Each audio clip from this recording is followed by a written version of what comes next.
जय हिंद everyone, this is Gaurav Kumar. Welcome to our YouTube channel learn with Gauri. अभी तक हमने इस सीरीज में मैट्रिक्स की क्लासेस कंप्लीट की हैं। मैट्रिक्स के हमने क्वेश्चन भी कंप्लीट किए हैं। 50 to 60 क्वेश्चन की मैंने प्रैक्टिस आप लोगों को कराई है। इसके बाद हमने डिटर्मिनेंट की फर्स्ट क्लास कंप्लीट कर चुके हैं, जिसमें हमारी डिटर्मिनेंट का बेसिक डिटर्मिनेंट फाइंड करना, किसी भी मैट्रिक्स का डिटर्मिनेंट वैल्यू निकालना, और दूसरा हमने प्रॉपर्टीज ऑफ डिटर्मिनेंट जिसमें पढ़ा है। ठीक है, ये जो हमारी क्लास होगी ये डिटर्मिनेंट की मोस्ट इंपॉर्टेंट क्लास होगी भाई। इस क्लास में आप बहुत सारी चीजें सीखोगे जो डिटर्मिनेंट की पॉइंट ऑफ व्यू से, एग्जाम के पॉइंट ऑफ व्यू से डिटर्मिनेंट में सबसे इंपॉर्टेंट है। क्वेश्चन हमेशा वहां से ही एग्जाम पूछता है। पहला तो है कंसिस्टेंसी, कंसिस्टेंसी और इनकंसिस्टेंसी ऑफ लाइन, लाइन और प्लेन, इनकंसिस्टेंसी, कंसिस्टेंसी और इनकंसिस्टेंसी ऑफ इक्वेशन, लाइन और प्लेन, जो भी। और दूसरा पूछता है आपसे area of triangle, area of triangle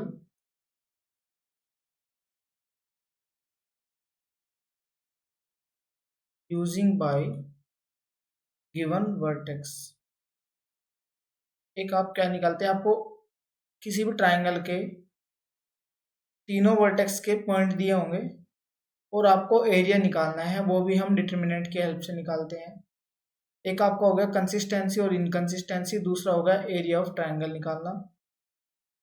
किन्हीं भी तीन पॉइंट्स को अगर तीन पॉइंट गिवन है तो उनकी फाइंड करना कि वो कोलिनियर है या नहीं है। ठीक है, ये सब चीजें हम किसके मीडियम से निकालते हैं, किसके माध्यम से फाइंड करते हैं, डिटर्मिनेंट से। डिटर्मिनेंट को अगर हिंदी में बोलूँ तो इसका नाम होता है भाई सारणिक। इस चैप्टर का नाम है सारणिक।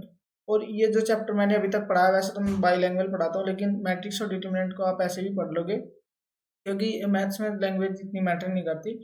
आपको कॉन्सेप्ट समझ आना चाहिए, आपसे क्वेश्चन बनने चाहिए। ठीक है, ये मैथ्स की हमने सीरीज स्टार्ट की है अभी कुछ दिन पहले ही, और इसमें हमने अभी तक 4 से 5 वीडियो हो चुकी हैं, जिसमें आपको मैट्रिक्स कंप्लीट करा दिया गया है। और आज डिटर्मिनेंट्स की आपकी कॉन्सेप्ट तक कंप्लीट हो जाएगा। कल क्वेश्चन प्रैक्टिस करेंगे, परसों क्वेश्चन प्रैक्टिस करेंगे, और मंडे को हमारी मैट्रिक्स और डिटर्मिनेंट्स की कंबाइन एक क्लास होगी, जिसमें हम 17 टू 2025 डिटर्मिनेंट और मैट्रिक्स के सारे पीवाईक्यू जितने भी होंगे सोल्व करेंगे।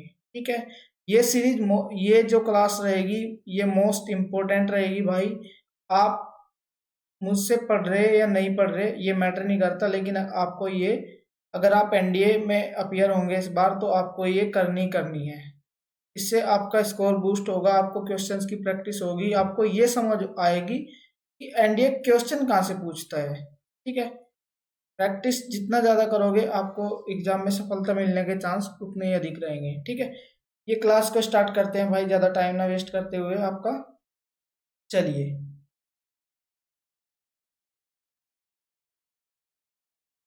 सबसे पहले देखते हैं भाई application of determinant, application of determinant. ये क्लास भी इंपॉर्टेंट रहने वाली है। चलिए, सबसे पहला एप्लीकेशन जो हमारा है वो है area of triangle, area of a triangle, त्रिभुज का क्षेत्रफल।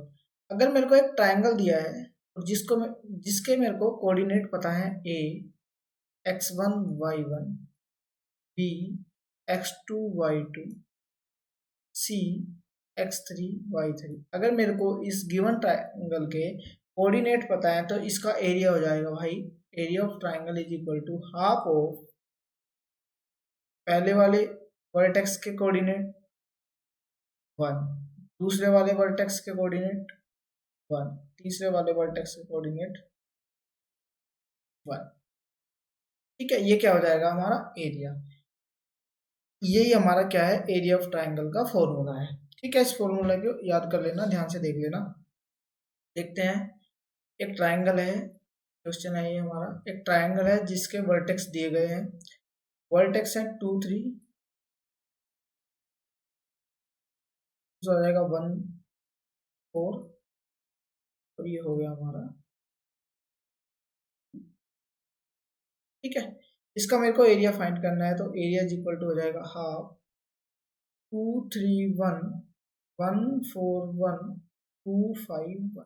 ठीक है, इसका एरिया निकालते हैं भाई। हाफ हो जाएगा 2 4 minus 5 minus 3 1 minus 2 plus 1 5 minus 8। Half 2 minus 5 plus 4 minus 1 minus 2 minus 1 3 जा प्लस 3 माइनस 3 जा माइनस 3, ये हो गया कटा, और माइनस 2/2 हो गया -1, और एरिया आ जाएगा हमारा 1 स्क्वायर यूनिट। ठीक है, तो हम ऐसे किसी भी, अगर हमें ट्रायंगल के, किसी भी ट्रायंगल के वर्टेक्स के कोऑर्डिनेट गिवन है, निर्देशांक पता है, वर्टेक्स पता है, तो हम उसका क्या निकाल सकते हैं, एरिया फाइंड कर सकते हैं। ये इसकी फर्स्ट एप्लीकेशन थी। दूसरी एप्लीकेशन देखते हैं भाई। कंडीशन ऑफ कोलिनियरिटी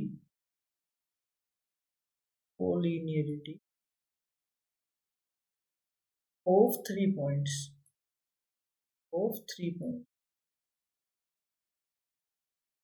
ठीक है। देखो, अगर भाई कोई 3 पॉइंट, ये क्या है, कोलिनियर। अगर एक ही लाइन में है तो उन्हें बोलते हैं कि ये तीनों पॉइंट्स क्या है, कोलिनियर है।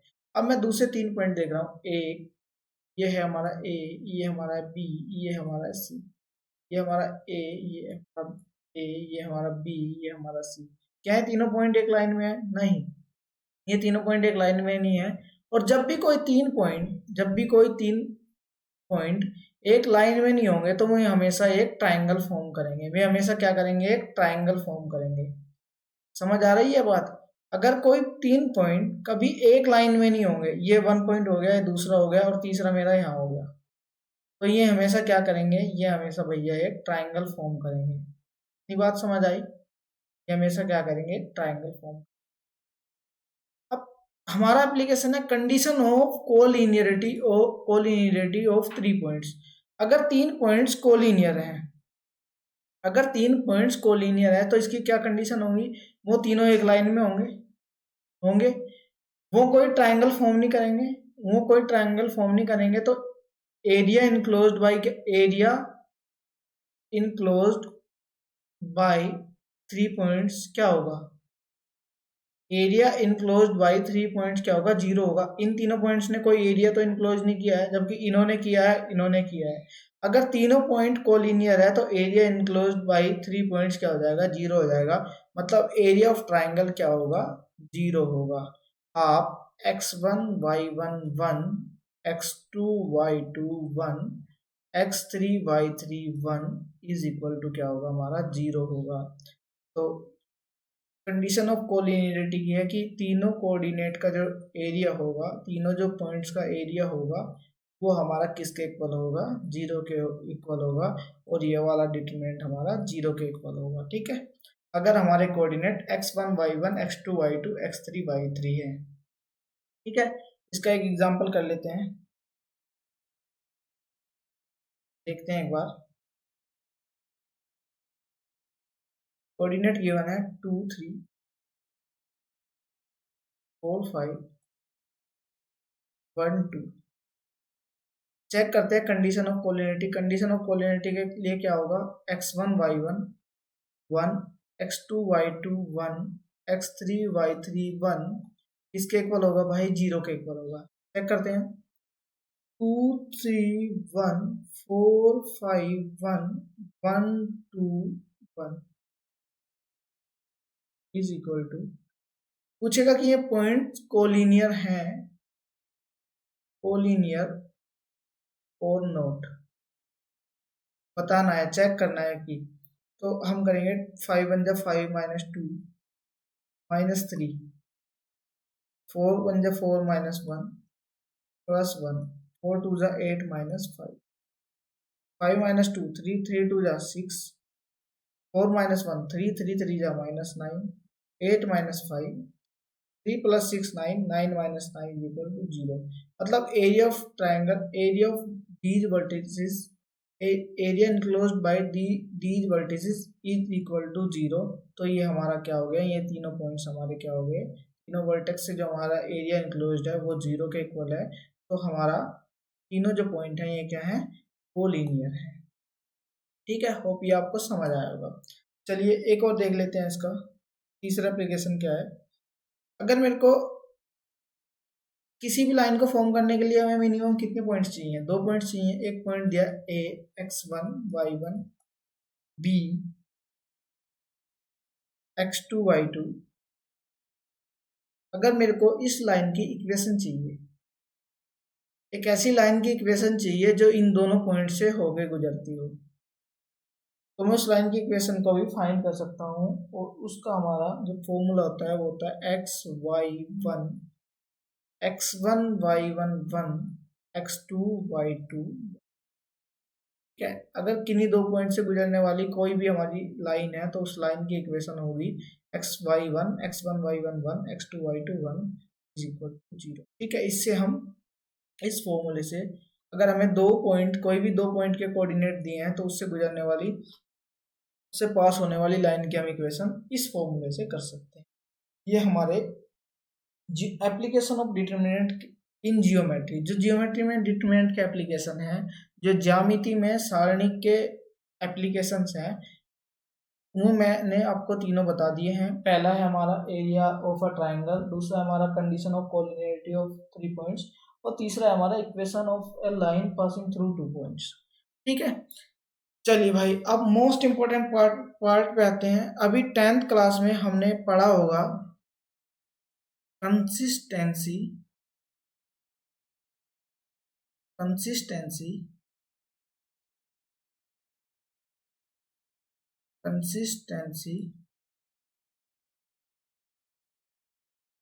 कंसिस्टेंसी और इनकंसिस्टेंसी ऑफ लाइन,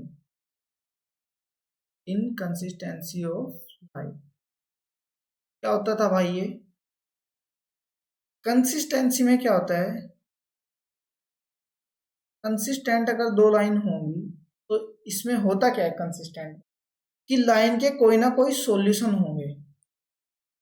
सॉल्यूशन का क्या मतलब है कि अगर एक मेरी लाइन ये है ए और दूसरी लाइन मेरी ये है बी, तो ये दोनों लाइन एक दूसरे को किसी पॉइंट पे कट करेंगे, इसे ही बोलते हैं अ यूनिक सॉल्यूशन।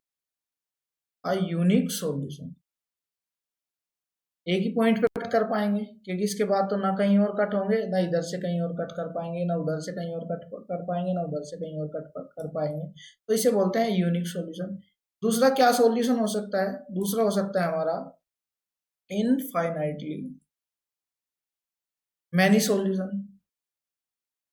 ध्यान से समझना भाई, इनफाइनाइटली मैनी सॉल्यूशन, ये दोनों क्या है हमारी कंसिस्टेंसी की, इन्हें बोलते हैं कंसिस्टेंट लाइन। ठीक है, इन दोनों लाइन की कंसिस्टेंसी अ यूनिक सॉल्यूशन और इनफाइनाइटली मैनी सॉल्यूशन।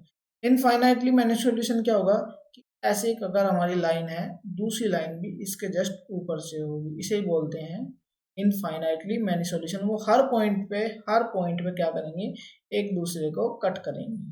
ठीक है, एक दूसरे से टच करेंगे। दूसरा हमारा होता है इनकंसिस्टेंट। इनकंसिस्टेंट क्या होता है, इनकंसिस्टेंट में होता है हमारा नो सॉल्यूशन। क्या होता है भैया, नो सॉल्यूशन। नो सॉल्यूशन में क्या होंगी, दोनों लाइन एक दूसरे के पैरेलल होंगी, दोनों लाइन क्या होंगी, एक दूसरे के पैरेलल होंगी, वो कभी भी एक दूसरे को कट नहीं करेंगे। इनको पता कैसे करते थे, अगर मेरे को इक्वेशन दी है a1x plus b1y is equal to c1, दूसरी लाइन की इक्वेशन दी है a2x plus b2y is equal to c2, तो इनको फाइंड करने का हमारे पास ये मेथड था कि if a1 by a2 is equal to b1 by b2 is equal to c1 by c2, अगर तीनों ही इक्वल हैं तो ये हमारी क्या होगी, कंसिस्टेंट होगी और इनफाइनाइटली मैनी सॉल्यूशन होंगे, क्योंकि दोनों ही एक जैसी हैं। ये होगा इनफाइनाइटली मैनी सॉल्यूशन।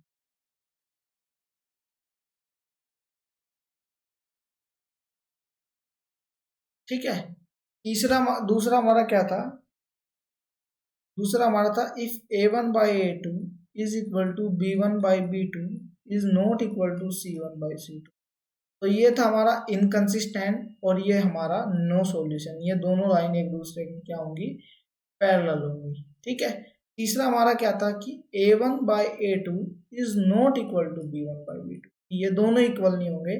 तो इसमें हमारा क्या था, अ यूनिक सॉल्यूशन, कि वे हमेशा एक जगह पे एक दूसरे को यूनिक जगह पे कट करेंगे। ठीक है, तो ये हमारी कंसिस्टेंसी और इनकंसिस्टेंसी ऑफ लाइन हमने 10th क्लास में पढ़ा था। अब हम जो करेंगे, अब यही चीज हम इनकंसिस्टेंसी और कंसिस्टेंसी लाइंस की और प्लेन्स की अब हम पढ़ेंगे, डिटर्मिनेंट्स की हेल्प से हम उनको सोल्व करेंगे। ठीक है, देखते हैं भाई डिटर्मिनेंट से हम कैसे सोल्व करते हैं। इंपॉर्टेंट भी है और थोड़ा सा समझने में थोड़ा सा कठिन है, इसको एक बार आप ध्यान से समझ लेना, फिर इससे रिलेटेड हर क्वेश्चन को बना पाओगे। क्वेश्चन भी करेंगे, मैंने कुछ क्वेश्चंस भी इससे रिलेटेड ऐड किए हैं, देखते हैं भाई। पहले देखते हैं 2x2 का मैट्रिक्स, दो लाइन गिवन है, a1x plus b1y is equal to c1, दूसरी है a2x plus b2y is equal to c2। ठीक है, लाइंस की इक्वेशन में जो हमारी अननोन टर्म है, अननोन टर्म मतलब x और y, इनकी वैल्यू फाइंड करना मैंने डिटर्मिनेंट की हेल्प से आप लोगों को सिखा दी है, मैट्रिक्स की हेल्प से, सॉरी, मैंने आप लोगों को सिखा दी है। नहीं सिखाई तो एक बार मैं वो सिखा देता हूँ आपको। चलो पहले कंसिस्टेंसी करा देता हूँ, उसके बाद सिखाता हूँ। a1x plus b1y is equal to c1, a2x plus b2y is equal to c2। अगर मेरे पास ये दो इक्वेशंस हैं लाइन की, और मेरे को इनको सोल्व करके एक्स वाई की वैल्यू फाइंड करनी है, एक्स वाई की वैल्यू फाइंड करनी है। ठीक है, एक्स वाई की वैल्यू जब तभी फाइंड होगी जब इनका एक यूनिक सॉल्यूशन होगा। एक यूनिक सॉल्यूशन होगा, अगर दोनों लाइन एक दूसरे को एक यहाँ पर्टिकुलर जगह पे काटेगी तो मैं दोनों इक्वेशन की हेल्प से इस पॉइंट को निकाल सकता हूँ इजीली। तो मेरे को एक्स वाई का एक यूनिक सॉल्यूशन पता होना चाहिए। ठीक है, ये बात तो हुई यहाँ पे। अब मैं क्या करूंगा, हम क्या करते हैं, जब मैट्रिक्स की हेल्प से, डिटर्मिनेंट की हेल्प से इक्वेशंस को सोल्व करते हैं, लाइन की इक्वेशन हो या प्लेन की इक्वेशन हो, जब हम इक्वेशन को सोल्व करते हैं तो हमेशा a1 b1 a2 b2 इनकी हेल्प से ये एक मैट्रिक्स बनाते हैं, इसको नाम देते हैं a। दूसरा मैट्रिक्स बनाते हैं x y, और तीसरा मैट्रिक्स बनाते हैं b, और ये होता है हमारा c1 c। ठीक है, हमारा इस मैट्रिक्स का ऑर्डर है भाई 2/1, इस मैट्रिक्स का ऑर्डर है 1/1, इस मैट्रिक्स का ऑर्डर है हमारा, इस मैट्रिक्स का ऑर्डर है, सॉरी, इस मैट्रिक्स का ऑर्डर है 2/2, इस मैट्रिक्स का ऑर्डर है 2/1। तो इस मैट्रिक्स का ऑर्डर भी क्या हो जाएगा, ये दोनों मिस हो, ये दोनों खत्म हो जाएंगे 2/1। ठीक है, तो हमारी जो मैट्रिक्स है, जो हमें ऊपर जो ये दोनों इक्वेशन लिखी है, ये हम यहाँ से बना सकते हैं ax is equal to b। अगर मैं इन दोनों की आपस में मल्टीप्लाई कर दूं तो इस इक्वल टू हमारे b आ जाएगा। मेरे को x अगर यहाँ पे चाहिए तो हमारा होगा a इनवर्स b।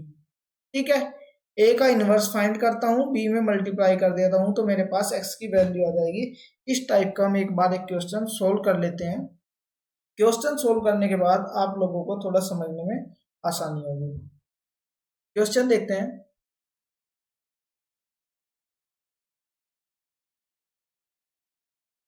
क्वेश्चन है हमारा, the value of X Y Z, question है हमारा the value of X Y Z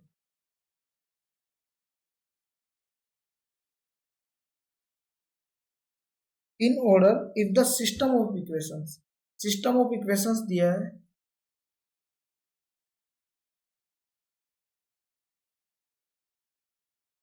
एक निकाय दिया है समीकरणों का। पहली जिसमें इक्वेशन है हमारी 3x plus 2y, 3x plus y plus 2z is equal to 3। दूसरी इक्वेशन है हमारी 2x minus 3y minus z is equal to -3। तीसरी इक्वेशन है हमारी x plus 2y plus z is equal to 4। ये तीन इक्वेशन है हमारी, तीन ही हमारे अननोन्स हैं x, y एंड z, और हमें तीनों की वैल्यू फाइंड करनी है। ठीक है, चलिए पहले हम वही बनाते हैं। ए इज इक्वल टू हमारा हो जाएगा 3 1 2 2 -3 -1 1 2 1 और ये सामने हो जाएगा हमारा x, हमारा हो जाएगा x y z और b हमारा हो जाएगा 3 -3। ठीक है, यहाँ तक आपको समझ में आया। ये है हमारा 3/3, ये है हमारा 3/1 और ये भी हमारा क्या हो जाएगा 3/1। जब मैं ए की एक्स में मल्टीप्लाई करूंगा तो हमें क्या मिलेगा, बी मिलेगा। वही ऊपर पूरा का पूरा ये सिस्टम लिखा हुआ है। ठीक है, तो मैं लिख सकता हूँ A X is equal to B और एक्स इज इक्वल टू हमारा हो जाएगा A inverse B. X is equal to हमारा हो जाएगा ए इनवर्स बी।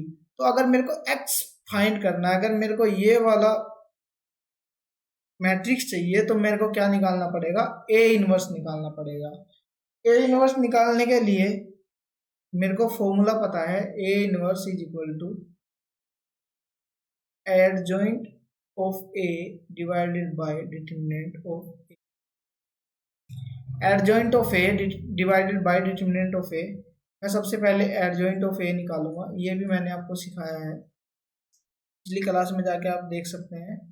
अगर मेरे को एडजॉइंट ऑफ ए निकालना है, अगर मेरे को एडजॉइंट ऑफ ए निकालना है तो मैं यहाँ पे एक बनाऊंगा सिस्टम। इसमें आएगा -3 2 1 -3, दूसरा हो जाएगा -1 1 2 -1, तीसरा हमारा हो जाएगा 2 1 3 2 और ये हो जाएगा -3 2 1 ये मैं यहाँ पे क्या कर रहा हूँ, ये मैंने आपको मैट्रिक्स की आप सेकंड लास्ट क्लास देखोगे तो उसमें आप एडजॉइंट ऑफ ए निकालना सीख जाओगे। तो सबसे पहले करेंगे -3 + 2 हो जाएगा -1, दूसरा हम करेंगे 2 2 जा 4 -1 ये हो जाएगा हमारा 3, तीसरा हम करेंगे -1 + 6 ये हो जाएगा हमारा 5, ये हम करेंगे -1 -2 -3, ये करेंगे 3 1 जा 3 -2 1 और ये करेंगे हम 4 + 3 7, ये करेंगे तो 4 + 3 7, ये करेंगे तो 1 -6 -5, ये करेंगे तो -9 -3 -9 -2 -11। ये हमारा हो गया एडजॉइंट ऑफ ए। अब मेरे को चाहिए ए का डिटरमिनेंट वैल्यू ऑफ ए। ये हमारी हो जाएगी भैया 3 -3 + 2 -1 हो जाएगा हमारा 2 + 1 + 2, यहाँ से आएगा हमारे पास 4 + 3 और अगर मैं सबको सोल्व करूंगा तो आ जाएगा -3 + 2 -1 3 जा -3 2 + 3 -3 4 + 3 7 2 जा 14 और ये हो जाएगा 14 - 6 हमारा हो जाएगा 8। तो हमारा डिटरमिनेंट ऑफ ए आएगा, डिटरमिनेंट ऑफ ए हमारा आएगा भैया 8। ठीक है, चलिए तो हमारा अगर मेरे को अब निकालता हूं मैं, अब मेरे को निकालना है ए इनवर्स। ए इनवर्स की वैल्यू आएगी हमारी, ए इनवर्स की वैल्यू आएगी हमारी 1/8 ऑफ एडजॉइंट ए। और एडजॉइंट ए की वैल्यू हम यहाँ से पुट करेंगे सारी -3 -135 -135। नेक्स्ट हमारी जो है -317 -317 और इससे हमारी नेक्स्ट रो है 5 7 -11 और नेक्स्ट रो है हमारी 7 -5 -11 7 -5 -11। ये हमारा आ गया ए इनवर्स। अब हमें चाहिए क्या, हमें x चाहिए और x हमारा है A inverse b। A inverse लिखेंगे 1/8 -1 3 5 -3 1 7 7 -5 -11 और b से मल्टीप्लाई करेंगे। b को देखेंगे एक बार, b हमारा है भैया, b हमारा है 3 -3 4 3 -3 4। सोल्व करेंगे। अब इन दोनों की अगर हम मल्टीप्लाई करेंगे तो 1/8 ये हो जाएगा हमारा। -3 -9 +20, इधर से आएगा हमारा -9 -3 +28 और यहाँ से आएगा हमारा 21 +15 और -44। तीनों इक्वेशंस को सोल्व करूंगा तो 1/8, यहाँ से आएगा 8 और यहाँ 28 -12 आ जाएगा हमारा 16 और यहाँ से आ जाएगा -44 +36 आ जाएगा हमारा -8। 8 से डिवाइड कर दूंगा तो हमारा आ जाएगा 1 2 -1 और ये हमारा इक्वल टू है किसके, x के इक्वल टू है और x हमारा है XYZ। मेरे को XYZ की वैल्यू मिली, x1 हुआ, y2 z-1। अगर हमारी वीडियो में आप क्लासेस में नए हो तो आप पिछली वीडियोस में जाके ये पता कर सकते हैं कि मैंने डिटरमिनेंट एडजॉइंट ऑफ ए कैसे फाइंड किया, डिटरमिनेंट ऑफ ए कैसे फाइंड किया, दूसरा मल्टीप्लाई कैसे की मैंने दोनों मैट्रिक्स की। जब मैंने यहाँ पे मल्टीप्लाई की तो वो कैसे की, ऑर्डर अगर मैं 3/1 का 3/3 का 3/1 के साथ करूंगा तो वो मैट्रिक्स का ऑर्डर हमारा जो मल्टीप्लाई करने के बाद आएगा वो 3/1 कैसे आएगा। तो ये सब चीजें हमने प्रीवियस डिटरमिनेंट्स की क्लास में कंप्लीट की है, तो वहां जाके देख सकते हो।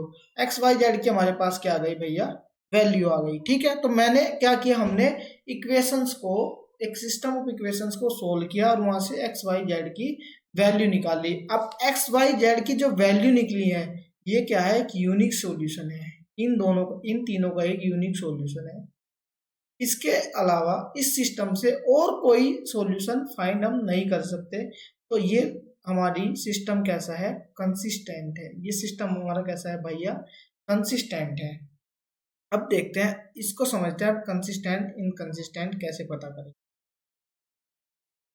सबसे पहले देखते हैं कंसिस्टेंट, और यहां पे लिखता हूं इनकंसिस्टेंट। ठीक है, कंसिस्टेंट में क्या होगा भाई, कंसिस्टेंट के दो पार्ट होंगे। एक तो होगा नो सॉल्यूशन, एक तो होगा अ यूनिक सॉल्यूशन, और दूसरा होगा इनफाइनाइटली मैनी सॉल्यूशन।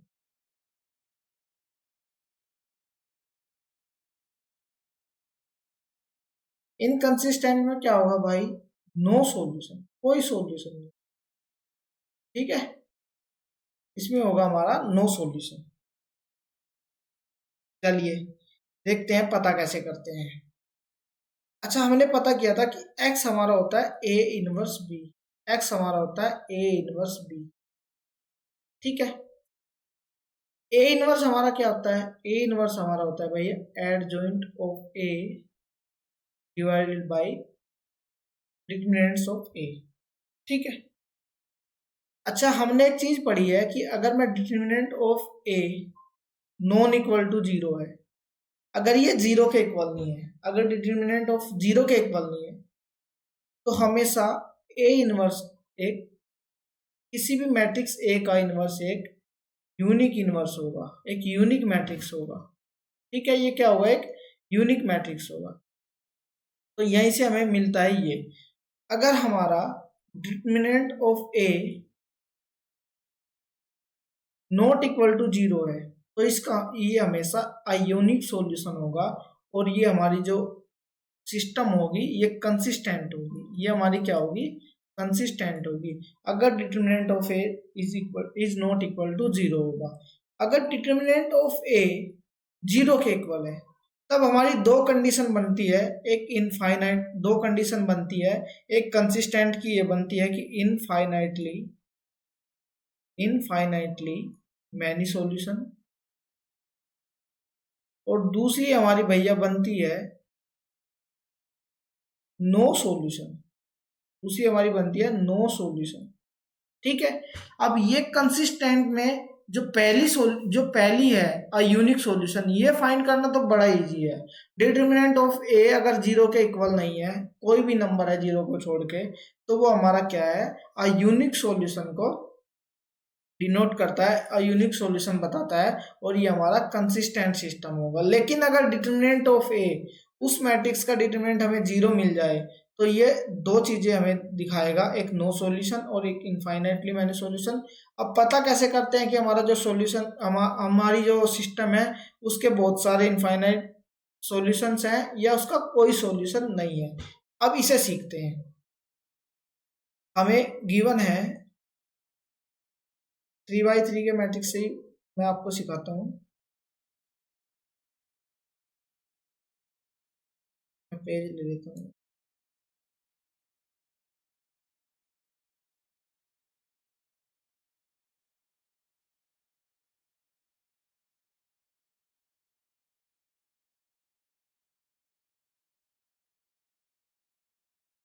चलिए, मेरे पास a1x plus b1y plus c1z is equal to d1। दूसरा है a2x plus b2y plus c2z is equal to d2। मैं ये 3x3 के मैट्रिक्स से सिखा रहा हूँ, 2x2 में भी सेम अप्लाई होगा। ये इससे सीख जाओगे तो वो खुद से आ जाएगा आप लोगों को। तीसरा है हमारा a3x b3y c3z equal to d3। ठीक है। अगर मैं इस इक्वेशन में एक्स वाई जेड अननोन्स की वैल्यू फाइंड करूंगा, तो उसके लिए मेरे को एक मैट्रिक्स ये निकालना पड़ेगा। ए हमारा हो जाएगा a1 b1 c1 a2 b2 c2 a3 b3 c3। हमारा x हो जाएगा एक्स वाई जेड, और हमारा b हो जाएगा d1 d2 d3। ठीक है, इतना समझ में आया आपको? अब सबसे पहले क्या करेंगे, अगर हमें पता करना है कि सिस्टम का हमारा कंसिस्टेंट और इनकंसिस्टेंट में क्या है, वन सॉल्यूशन है, नो सॉल्यूशन है, या इनफाइनाइट मैनी सॉल्यूशन हो, तीनों को इधर लिख देता हूँ। कंसिस्टेंट इनकंसिस्टेंट को थोड़ी देर के लिए भूल जाओ। अब इसे देखो, अ यूनिक सॉल्यूशन, सबसे पहले हम इसे चेक करेंगे। दूसरा हमारा होगा नो सॉल्यूशन।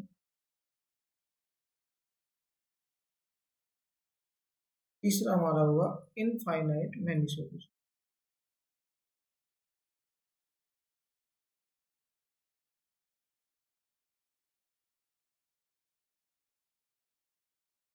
चलिए, सबसे पहले हम डिटर्मिनेंट ऑफ ए निकालते हैं। डिटर्मिनेंट ऑफ ए, इसको डी से डिनोट करते हैं, ये निकालते हैं। अगर ये नॉट इक्वल टू जीरो आ गया, अगर ये नॉट इक्वल टू जीरो आ गया, अगर ये नॉट इक्वल टू जीरो आया, तो ये हमारा हो गया वन यूनिक सॉल्यूशन। ठीक है, वन यूनिक सॉल्यूशन। अब हम निकालते हैं भैया D1। D1 क्या होता है? D1 हमारा होता है, मैं इसको इसकी फर्स्ट रो से रिप्लेस कर देता हूँ। D1 D2 D3 B1 B2 B3 C1 C2 C3।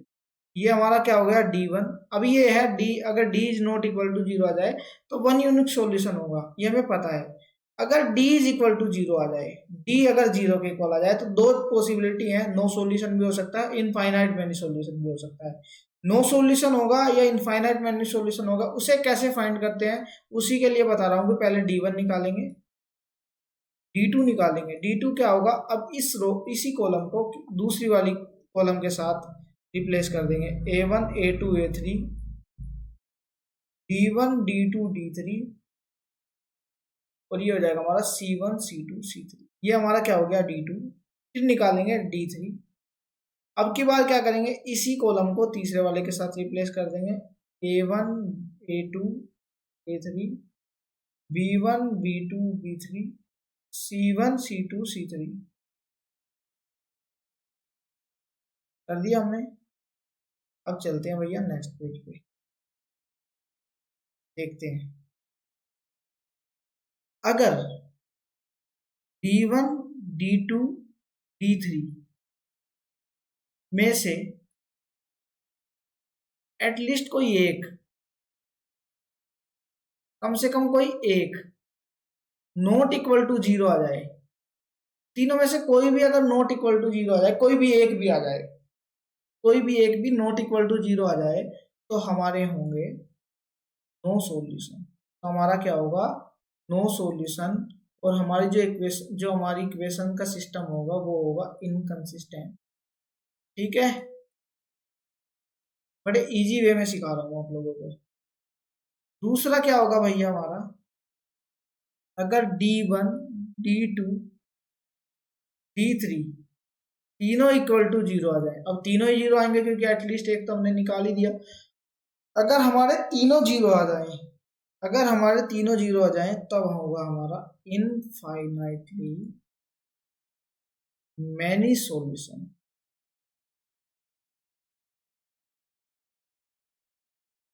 Infinitely many solution. तो ये हमें D1 D2 D3 मैंने बता दिया कैसे निकालते हैं। तो उसके बाद हम अगर D is not equal to zero, determinant of A not equal to zero आ गया, तो यहाँ से हम सीधा जा सकते हैं कि वन यूनिक सॉल्यूशन होगा। ठीक है, और अगर D is equal to zero आ गया तो वहां से हमारे पास दो रास्ते हैं, और दोनों रास्तों को फाइंड करने के लिए हमें पहले D1 D2 D3 निकालना पड़ेगा। उनमें से अगर कोई भी एक नॉट इक्वल टू जीरो आ जाए तो हमारा नो सॉल्यूशन है। अगर तीनों जीरो के इक्वल आएंगे तो इनफाइनाइटली मैनी सॉल्यूशन है। यहां तक समझ में आया? इतनी सी बात है कंसिस्टेंट और इनकंसिस्टेंट में। अब एक स्टेप और आगे चलते हैं। D not equal to zero, यहाँ पे भी हमें पता चल गया कि वन यूनिक सॉल्यूशन होगा। लेकिन इससे भी हमारे दो चीजें सामने आती हैं, उसको हम आगे पढ़ेंगे। यहाँ ना पढ़ के हम डायरेक्ट लिख सकते हैं वन यूनिक सॉल्यूशन। आगे पढ़ेंगे, हमें हमें एक नया वर्ड मिलेगा, होमोजीनियस और नॉन होमोजीनियस। क्या होते हैं भाई? बड़ी सिंपल सी चीज है कि अगर D is equal to zero और D1 D2 D3 तीनों जीरो के इक्वल है, D भी जीरो के इक्वल है, ये तीनों भी जीरो के इक्वल है, तो मैंने बताया आपको इनफाइनाइट मैनी सॉल्यूशन होंगे। इनफाइनाइट मैनी सॉल्यूशन होंगे। होमोजीनियस क्या होता है? होमोजीनियस होता है कि अगर D1 D2 D3 तीनों जीरो के इक्वल आ जाए तो इसे बोलते हैं होमोजीनियस, अदरवाइज नॉन होमोजीनियस होता है। ठीक है, D भी जीरो के इक्वल आ जाए, D1 D2 D3 तीनों के जीरो के इक्वल आ जाए, तो हमने देखा इनफाइनाइट मैनी सॉल्यूशन होंगे। लेकिन अगर एक नई चीज है कि D1 D2 D3 तो जीरो के इक्वल आ जाए लेकिन D जीरो के इक्वल ना आए। अब इसका दूसरा पॉइंट है, ये बाद में आता है। अगर D जीरो के इक्वल ना आए, डिटरमिनेंट ऑफ A जीरो के इक्वल ना आए, तो क्या होगा? तो इसका एक ट्राइवल सॉल्यूशन होगा। इसका एक, अगर ये तीनों फिर भी जीरो के इक्वल आ रहे हैं और ये जीरो के इक्वल पहले से नहीं आया, वैसे तो इसके बाद चेक नहीं करेंगे, लेकिन अगर फिर भी D1 D2 D3 हमने चेक किया और ये तीनों जीरो आ रहे हैं, तो ट्राइवल सॉल्यूशन होगा। ट्राइवल सॉल्यूशन का मतलब है एक्स वाई जेड तीनों ही हमारे जीरो के इक्वल होंगे। X is equal to y is equal to z क्या होंगे? जीरो के इक्वल होंगे। तो कंसिस्टेंट को इनकंसिस्टेंट को मैंने बड़े ही अच्छे से आपको सिखाया है। आगे जब क्वेश्चन करेंगे तब हम इसको एक बार अप्लाई कर लेंगे तो और हमें थोड़ा क्लियर होगा। ये एक बार अगर पीछे दोबारा रिप्ले करके वीडियो को देख सकते हो, कोई चीज समझ नहीं आई, एक एक चीज को अपने तरीके से नोट डाउन कर सकते हैं ताकि आपको फ्यूचर में ये चीज याद आए, क्योंकि इस चीज को आप बार बार भूल सकते हो। ठीक है, चलिए क्वेश्चन करते हैं भाई। ये पहला क्वेश्चन है, डिटरमिनेंट के कुछ क्वेश्चन आएंगे हमारे पास पहले, उसके बाद हम चलते रहेंगे। A minus B B minus C एक डिटरमिनेंट दिया है, पूछा है किसके इक्वल होगा। करते हैं। देखो, अगर मैं A माइनस बी इस कॉलम को इस कॉलम को इस कॉलम को ऐड कर दूं तो सब कट रहे हैं ना, देखने से पता चल रहा है कि सब कट रहे हैं। तो मैं लिखूंगा, लिखने की जरूरत नहीं है वैसे एग्जाम में, क्योंकि आपका तो MCQ होता है C2 + C3, लेकिन बोर्ड्स में हम ऐसे लिखते हैं। अगर मैं पहले कॉलम में दूसरे कॉलम को तीसरे कॉलम को ऐड कर दूं तो मेरे पास ये वाली टर्म जीरो हो जाएगी, ये भी जीरो हो जाएगी, ये भी जीरो हो जाएगी। इधर आएगा B - C, Y - Z, ये हो जाएगा हमारा Q - R, ये हो जाएगा हमारा C - A, ये हो जाएगा Z - X, R - P। इसकी वैल्यू पूछिए। अब तीनों ही टर्म हमारी जीरो हो गई। अगर इसके अलॉन्ग में निकालूंगा इसकी डिटरमिनेंट वैल्यू तो जीरो आ जाएगी। तो ऑप्शन नंबर बी हमारा हो गया। ठीक है, प्रॉपर्टीज ऑफ डिटरमिनेंट में मैंने ये आपको अच्छे से सिखाया क्या क्या होता है, वहां से आप जाके देख लेना। अगर हमारी तीनों किसी भी कॉलम में किसी रो के तीनों एलिमेंट सारे एलिमेंट जीरो होंगे तो उस डिटरमिनेंट की वैल्यू जीरो होगी। ये क्वेश्चन देखते हैं भाई। इसमें हम क्या करेंगे, जब भी ऐसे 1 1 2 2 3 3 अगर सेम नंबर्स हैं तो हम रो में चेंज करेंगे। जैसे मैं रो 1 को अगर रो 1 माइनस रो 2 कर दूं और रो 2 को रो 2 माइनस रो 3 में चेंज कर दूं तो हमारे पास क्या होगा भाई, जीरो, a माइनस बी, और यह इधर हो जाएगा A² minus BC minus B² plus A। ठीक है, यहाँ पे हो जाएगा zero, B - C, B² minus AC minus C² plus AB, और ये हमारी last row as it is होगी 1C C² माइनस। तो थोड़ा सा सोल्व करके लिखूंगा, ये हो जाएगा 0 0 1। 12th में आपने बहुत सारी ऐसी प्रॉब्लम सोल्व की होंगी। B - C, यहाँ से मैं क्या करूँगा, A² माइनस B² को ऐसे यहाँ पे और C कॉमन लूंगा तो हो जाएगा हमारा, यहाँ से हो जाएगा हमारा A माइनस B। ठीक है, यहाँ पे B² माइनस C² को ऐसे A कॉमन लूंगा तो ये हमारा हो जाएगा B माइनस C, और नीचे हमारा C²। अब मेरे को पता है मैं क्या करूंगा, फर्स्ट रो से A माइनस B कॉमन लूंगा, A माइनस B कॉमन लूंगा, दूसरी रो से B माइनस C कॉमन लूंगा तो मेरे पास अंदर बचेगा यहाँ पे 0 1, यहाँ पे बचेगा मेरे पास A plus B plus C, क्योंकि जब मैं यहाँ से A माइनस B कॉमन लूंगा तो मेरे पास क्या बचेगा A प्लस B, और यहाँ से A माइनस B कॉमन लूंगा तो C बचेगा। यहाँ 0, यहाँ 1, और यहाँ बचेगा B plus C plus A। ठीक है, और यहाँ हो जाएगा 1C C² माइनस AB। इस वाली कॉलम के अलोंग जब मैं इसको सोल्व करूंगा तो ये हो जाएगा हमारा A minus B, B minus C मेरे पास पहले से ही है। यहाँ से हो जाएगा हमारा 1 into A plus B plus C minus A plus B plus C, ये जीरो हो गया, और यहाँ से हमारा जीरो के साथ मल्टीप्लाई करेंगे तो हमारी वैल्यू आ जाएगी जीरो। क्वेश्चन नंबर 2 को भी हमने सोल्व कर लिया। अब नेक्स्ट देखते हैं भाई। The system of equation this is equal to 0, lambda x minus 14y plus 15z is equal to 0 has a solution other than x is equal to y is equal to z is equal to 0 और lambda equal। अगर x is equal to y is equal to z is equal to 0 है तो ये क्या बताया था मैंने, tribal solution है। इसमें क्या होता है कि d नॉट इक्वल टू 0 होता है और d1 d2 d3 ये तीनों 0 के इक्वल होते हैं। ठीक है, ये ट्राइवल सॉल्यूशन था। ये बोल रहा है कि अदर देन दिस, अगर इससे अलग होगा तो क्या होगा, इससे अलग सॉल्यूशन, उसमें क्या होता है d इज इक्वल टू 0 होता है। तो d 0 के इक्वल होगा, डिटरमिनेंट 0 के इक्वल होगा तो डिटरमिनेंट निकालेंगे 3 माइनस 2 1 लैम्डा माइनस 14 15, और हमारा हो जाएगा 1 2 माइनस 3, ये किसके इक्वल आ जाएगा 0 पे। चलिए करते हैं इसको सोल्व। 3 इंटू 42 माइनस 30 प्लस 2, हमेशा इसको प्लस का साइन देते हैं, माइनस का प्लस का, माइनस करेंगे माइनस माइनस करेंगे तो प्लस हो जाएगा माइनस 3 लैम्डा और माइनस 50। तीसरा सोल्व करेंगे तो ये हो जाएगा हमारा 2 lambda plus 14 is equal to 0। ठीक है, सोल्व करेंगे 42 माइनस 30 12 12 3 36 माइनस 6 लैम्डा माइनस 30, आगे आएगा हमारा 2 lambda plus 2 lambda plus 14 is equal to 0। Solve करेंगे तो ये हो जाएगा हमारा 36 minus 36 plus 40 20 is equal to 4 lambda. Lambda is equal to, lambda की वैल्यू हमारी आ जाती है 5। सोल्व करना इन सब चीज़ों का तो बड़ा इजी है। यहाँ से हमारी लैम्डा की वैल्यू 5 होगी तो ये हमारा डी आंसर हमारा। इस क्वेश्चन को सोल्व करेंगे तो 1 1 1 4 माइनस 2 2x 25 5x स्क्वायर। किसी भी रो के किसी भी कॉलम के अलोंग कर सकते हैं। फर्स्ट के ही कर लूंगा मैं, फर्स्ट रो के अलोंग ही हम करते हैं।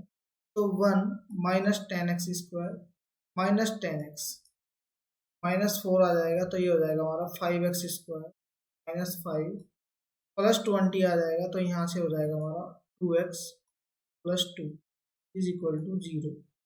यहाँ से करेंगे तो minus 10x square minus 10x minus 20x square plus 20 plus 40x plus 40 is equal to 0। यहाँ से लिखूंगा तो minus 30x square minus plus 30x और ये हो जाएगा plus 60 is equal to 0। 30 minus 30 common लेके उधर 0 में पहुंचा दूंगा तो यहाँ पे हो जाएगा x square minus x minus 2 equal to 0। इसको सोल्व करेंगे तो हमारे पास होगा x minus 2 into x plus 1 is equal to 0। X की हमें दो वैल्यू मिलेंगी, एक प्लस 2 और एक माइनस 1। हम चेक कर लेंगे ये हमारे कौन से ऑप्शन में है। x माइनस 1 2 ई ऑप्शन हमारा करेक्ट हो जाएगा। आज के लिए इतना ही। नेक्स्ट वीडियो में हम बहुत सारे क्वेश्चंस और प्रैक्टिस करेंगे और फिर उससे नेक्स्ट जब हमारी वीडियो होगी इसमें हम 70 to 25 के सारे PYQ मैट्रिक्स और डिटरमिनेंट के करेंगे। उसके बाद हम नेक्स्ट चैप्टर ट्रिग्नोमेट्री स्टार्ट करेंगे। तो आज के लिए इतना ही। चैनल को सब्सक्राइब कर लीजिए, बेल आइकन को प्रेस कर लीजिए और अपने दोस्तों को शेयर कर दीजिए। जय हिंद,